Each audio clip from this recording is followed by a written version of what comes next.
주진우 의원께서는 지난해 그 탄핵소추 남용 방지에 관한 특별법을 발의를 하셨는데 이 법안이 만약에 통과가 돼서 좀 처리가 됐으면 네. 이런 줄탄핵은 좀 막을 수 있지 않았을까라는 생각이 좀 들더라고요. 근데 이건 지금 논의가 전혀 안 되는 상황인 거죠, 이 네. 법안은. 제가 발의한 법안이라서 그런 것이 아니라요. 예. 저는 법안을 발의할 때 그래도 국민의힘과 민주당이 서로 과반수가 바뀌었을 때, 또 다음에 이제 미래 세대까지 규율했을 때까지 다 고려해서 법안을 만들었거든요. 네.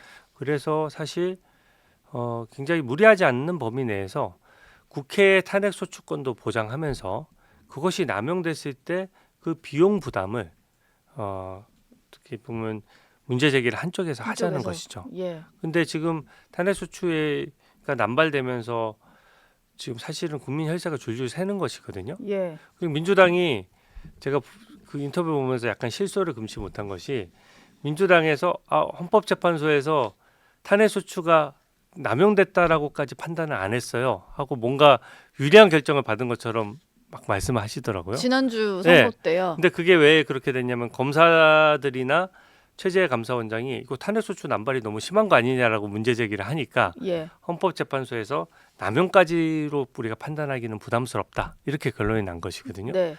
그런 논의 자체가 결정문에 언급된다는 것 자체가 부끄러운 줄 알아야 됩니다.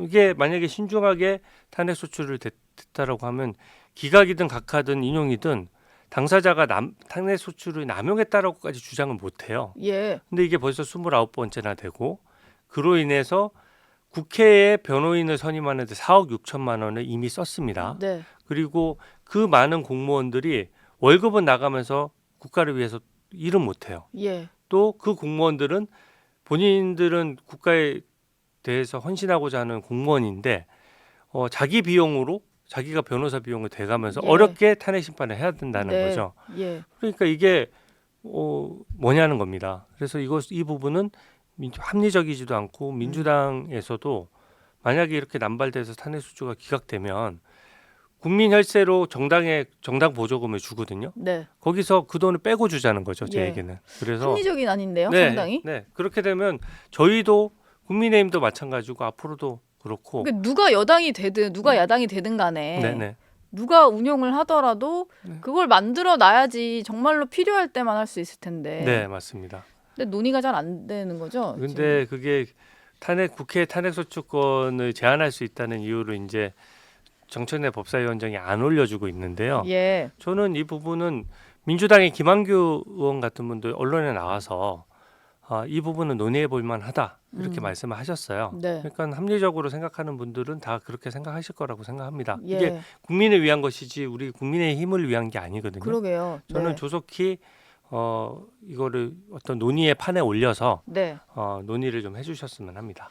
이 와중에 민주당에서 낸 법안이 하나 또 논란인데 윤 대통령의 내란이 확정될 경우에 뭐 콕 집어서 윤 대통령이라고 뭐 법안을 쓴 건지 모르겠습니다만 어쨌든 대통령이 내란 확정돼서 직을 잃었을 경우에는 그 소속 정당을 해산 청구하는 법안을 발의를 했어요. 네. 그리고 직후에 이뤄지는 선거에는 후보를 내지 못하게 한다. 네, 이 말인즉슨 이게 통과가 돼서 그대로 뭐 인용이 된다면은 대통령이 탄핵이 된 이후에는 국민의힘에서 대선 후보조차 내지 못하는 뭐 네. 이런 상황이 되는 거거든요. 이걸 법안이라고 부를 수 있을지 예. 아마 세계사에서도 유례가 없을 뿐더러 네. 이렇게 머릿속으로 법안을 만들어내나 봐요. 법안을 만들려고 하면 기본적으로 해외 입법례도 조사하고 여러 가지 이 작구나 문구상으로 다른 법과 상충되지 않는지도 다 살펴봐야 되거든요. 네. 이거는 법안을 그냥 이재명 대표한테 보라고 만든 법안이에요. 저희 이렇게 열심히 하고 예. 있습니다. 저 좀 잘 봐주세요. 이런 네. 법안으로 느껴지고 전혀 국민을 위한 법안이 아닌 것이 네. 지금 명백히 지금 윤석열 대통령을 겨냥하고 있는 것이 네.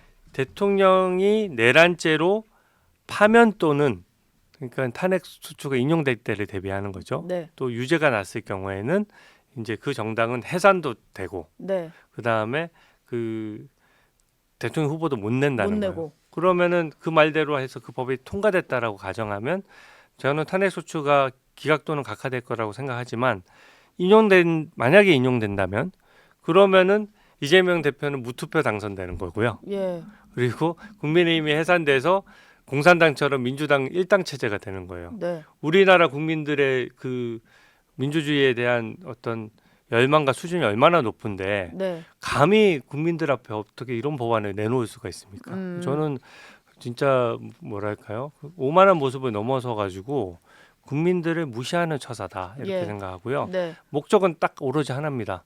이재명이 대통령 될 거, 민주당 의원들 입장에서 이재명이 대통령 될 것 같잖아요. 네. 그러니까 저 나중에 한 자리 꼭 시켜주세요 이렇게 아우성치는 장면이어서 보여주기 식으로. 저는 굉장히 불편하고 네. 이게 지금 선거 기간 내내 국민들께 잘하겠습니다 하면서 90도 인사하면서 표를 좀 달라고 요청을 드리잖아요. 예. 그때 도대체 무슨 생각으로 선거운동 했느냐 이렇게 되묻고 싶습니다. 네. 그리고 또 한 가지 좀 논란이 되고 있는 게 국회 탄핵소추 대리인단으로 있는 서상범 조국혁신당 법률위원장이에요. 네. 근데 이 서상범 변호사가 서울 구로구청장 보궐선거 출마를 선언을 했는데 이게 지금 탄핵소추인단 이름 올려서 본인을 알린 다음에 출마를 하는 이런 식으로 이어지다 보니까 엄청난 논란이거든요. 네. 꼭 논란이 이렇게까지 아니지만 해야 될까요? 출마를 위해서? 이런 건 논란이라기보다 되게 부끄러운 행태죠. 예. 네, 논란이 있을 게 없습니다. 이게 그 국회 탄핵소추 대리인단은요. 일단 민주당이 주도로 해서 탄핵소추를 가결시켰지만 네. 국회 전체를 대변하는 거예요. 예. 그래서 탄핵소추 대리인단은 국회에서 또 비용이 나갑니다. 예. 가뜩이나 정청래 법사위원장이 하면서 소위 말하는 LKB 같은 누가 보더라도 민주당 성향의 변호사들이 모여 있고 예. 또 민주당은 늘 편들어왔던 변호사들 위주의 로펌에다가 사건을 몰아준단 말이죠. 네. 그러면은 국민 입장에서 이중으로 손해인 겁니다. 탄핵소추 남발되면서 공무원 월급이 허투루 나가고 네. 또 민주당 성향의 민주당과 친한 변호사들 배불리는 작업이 되는 것이거든요. 그것도 불편한데 거기다가 이름 올린 변호인단이 그것을 이용해가지고 또 출마까지 한다. 출마를 하고. 이게 뭐랑 연결되냐면 이재명 대표 그 변호를 했던 변호인들 5명이 이번에 22대 국회에 들어왔지 않습니까? 공천을 받았지 않습니까? 예.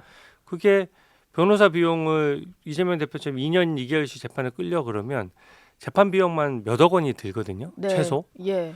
그러면 이게 재판 비용을 도대체 어디서 충당했느냐. 재산은 별로 안 줄고 있는데. 네. 그러니까 이재명 대표의 개인 변호사 비용을 어떻게 보면 공천으로서 갚아준 거 아니냐 이런 논란이 있었던 것이거든요. 이게 다 같은 모습들이에요. 그리고 제가 법사위에서도 소위 말해서 현타 오는 것이 네. 이재명 대표 재판과 관련돼서 뭐 정치적인 공방이 오고 갈 수 있지 않습니까? 예. 법사위원들 중에 이재명 대표 변호인들 출신이 2명이나 들어와 있어요. 네. 그러니까 내용을 너무 잘하는 거예요. 아. 자기가 변호를 했으니까. 예, 그렇겠네요. 그러니까 저는 뭐 법리적으로는 제가 합리적인 얘기를 하지만 네. 저야 기록을 본 상태는 아니니까 예. 다소 언론 보도를 보고 보는 수준에서 얘기를 하는데 네. 저쪽에서 반박하는 내용을 보면 기록 몇 건에 이런 내용도 있습니다. 뭐 이런 식이에요. 네. 네. 그러니까 이게 무슨 우스운 장면이냐 이런 거죠. 네. 그래서 그럴 때마다 현타가 오시고 네, 법사위에서. 네. 제가 유일하게 법사위에 있으면 민주당 의원들이 워낙 불합리한 주장을 많이 해서 제가 항상 논리적으로 제가 앞선다고 생각하는데 예. 재판 얘기만 나오면은 네. 기록 본 사람한테는 뭐 뭐 당할 못 수가 나가는 없죠. 거죠. 네. 근데 그것도 논리적인 비약도 물론 있지만 예. 그게 이재명 대표 변호를 했던 변호인을 국회의원으로 영입한다는 게 말이 됩니까? 저는 그게 전부 그 오만한 모습들이 쌓여서 민주당은 지금 갸우뚱할 거예요. 왜 이렇게 지지율이 안 오르고 박스권에 갇혀 있지? 네. 이런 모습들이 쌓여서 이제는 이게 그 어쩌다가 한 번이 아니고 매번 이게 이분들의 아이덴티티고 이분들의 이 정당의 본 모습이다, 본질이다 이렇게 보여지기 때문에 예. 저는 민주당이 수권 세력으로서는 아직 많이 모자라다 이렇게 예. 생각합니다. 많이 모자라다. 예. 마지막으로 이 질문을 하나 드려야 될 것 같아요. 왜냐하면 다음 주에 26일에 이재명 대표의 공직선거법 항소심 선고가 예정이 되어 있잖아요. 네, 네. 근데 이걸 앞두고 이 대표가 위헌법률 제청 신청을 또 했는데 이거는 실효가 없어 보이거든요. 네. 근데 왜 자꾸 신청을 하는 걸까요? 이게 항상 모든 행동에는 노림수가 사실 숨어 있는 것이거든요. 당연히 지금 지적하셨다시피 위헌법률 심판 제청 신청을 한번 해서 네. 국민들에게 지탄을 한번 받았잖아요. 예. 근데 아랑곳하지 않고 한 번 더 하지 또 않습니까? 했는데. 이번에 공직선거법 위반 처음에 위헌법률심판 제청 신청을 했던 부분은 그 부분에 뭐 문구를 하나 문제 삼은 것이라면 이번에 위헌법률심판 제청 신청을 한 것은 그 조항 전체를 문제를 삼은 거예요. 네. 결국 이 조항이 위헌이 되면 결국은 당선 무효형이 됐던 그 재판 자체가 아예 없어지는 것이거든요. 네. 그러니까 셀프 사면과 마찬가지인 거죠. 예.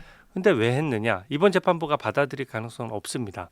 하지만 위헌법률심판 제청 신청을 먼저 해야 그 다음에 헌법소원이라는 걸 또 제기할 수 있어요. 아, 이걸 먼저 해야. 네. 근데 헌법소원을 제기하게 되면 역시 헌법재판소로 이 조항에 대한 위헌 문제가 가게 됩니다. 네. 이 공직선거법 해당 규정은 허위사실 유포이기 때문에 이때까지 수십 년간 우리 선거 제도를 뒷받침해왔던 제도고요. 네. 외국에도 다 있는 제도고 예. 또 이게 없으면은 국민들 앞에서 거짓말 잘하는 사람이 선거에서 당선되는 거예요. 네. 그러니까 이 조항이 위헌이라는 건 정말 말이 안 되거든요. 근데 헌재가 얼마나 민주당 눈에 이재명 대표 눈에 얼마나 편향적으로 보였으면 혹시 헌재에서 이것도 나 위헌해주지 않을까라고 해서 미리 한 수를 두는 겁니다. 아, 그래서 위헌법률심판 제청 신청을 거쳐서 헌법소원에 가게 되면 네. 거기에 헌법재판관 6명이 여기에 대해서 위헌이라고 결정을 하면 네. 그게 그 조항이 날아가는 거예요. 그래서 제가 마은혁 임명 부분에 대해서도 네. 계속 문제 삼는 것이 마은혁 후보까지 여야 합의 1명 이렇게 해오던 관행을 깨고 민주당이 2명을 추천하게 되면 네. 현재 재판소 구도가 어떻게 되냐면 문재인 대통령이 임명한 사람 2명, 네. 김명수 대법원장이 지명한 사람 2명, 민주당이 추천한 사람 2명이 되는 거예요. 그럼 그 자체로 6표가 모여지기 때문에 네. 그게 무슨 재판이냐는 거죠. 재판이라는 게 뭔가 시시비비를 따지는 게 재판인데 6표가 뭉쳐다니면서 모든 조항을 아무렇게나 위헌 판단한다 그러면 네. 그 판결에 누가 승복하겠냐는 겁니다. 그래서 저는 이런 부분들이 헌법적인 많은 고민이 있어야 되고요. 네. 마은혁 후보 임명 문제부터 네. 이 헌법소원 제기 문제까지 우리 자랑스러운 헌법을 미래 세대에 제대로 물려주기 위해서라도 이 부분은 끝까지 법리적 다툼을 해야 된다 예. 이렇게 생각을 합니다. 근데 위헌법률 심판 제청을 신청을 하면 그걸 재판부가 받아서 헌재에 요청을 하는 거잖아요. 근데 그거를 받아주지 않더라도 어쨌든 이 근거를 남겨놓으면 나중에 이재명 대표 쪽에서 헌법소원을 낼 수 있는 네. 건가 보네요. 위헌법률 심판 제청을 받아들이면 위헌법률 심판이 열리는 거고요. 그게 열리는 거고. 그게 안 받아들여지면 나중에 헌법소원을 헌법소원으로. 제기할 수 있는 법적 근거가 되는 겁니다. 아, 그래요? 네, 그래서 이것을 헌법재판소로 끌고 가기 위한 한 자락을 깔아놓은 거구나. 한 자락 깔아놓고 앞에 예. 절차다. 네. 그러니까 굉장히 어떻게 보면 무도한 것이죠. 아, 국민 그냥- 알기를 우습게 하는 겁니다. 아, 또 안 받아들여 줄 텐데 왜 냈냐 이게 아니군요. 다음 네. 단계가 또 있는 거였네요. 예, 그렇게 아무리 뭐 무용한 절차를 할 사람은 없거든요. 예. 네, 네.